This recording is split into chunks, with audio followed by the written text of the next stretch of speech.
శ్రావణ శుక్రవారాలు చేయడం వల్ల, లక్ష్మీ అష్టోత్తరాలు చదవడం వల్ల దారిద్ర నాశనము అంటారు. దరిద్రం నశిస్తుంది, ధనయోగం పడుతుంది. లక్ష్మీ కటాక్షము అంటే ఎంతసేపు మనం డబ్బులే అనుకుంటాం, డబ్బులని కదా గుర్తింపు వస్తుంది. మనకి అనవసరంగా వచ్చే ఇబ్బందులు కూడా తొలగుతాయి. కొంతమందికి ఇదే సందేహం వస్తుంది, ఏంటంటే నేను చేస్తున్నాను, మా పక్కింటి వాళ్ళు చేస్తున్నారు, వాళ్ళు మాత్రం బాగా కలిసి వచ్చింది, నాకేంటో ఇక్కడ ఆగిపోయాను అనుకుంటారు. కానీ ఇక్కడ మనం తెలియాల్సిన విషయం ఏంటంటే, మీరు ఆ పూజ చేయడం వల్ల మీకు ఏదో రావాల్సిన ఆపద అమ్మవారు అక్కడ ఆపుతుంది. మీకు ఏదో పెద్ద ఇబ్బంది ఉందనుకోండి, ఆపేసింది అనుకోండి, ఈ కర్మ ఈ పుణ్యం ఇక్కడికి అయిపోయింది.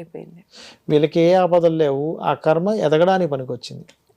సో ఎప్పుడైనా ఏదైనా నోము, పూజ, పునస్కారాలు ఏదైనా చేసేటప్పుడు మనకి పెద్ద పెద్ద రిజల్ట్స్ కనిపించట్లేదు అంటే పెద్ద పెద్ద ఇబ్బందులు పడవలసింది ఆగిందని మనం అర్థం చేసుకోవాలి.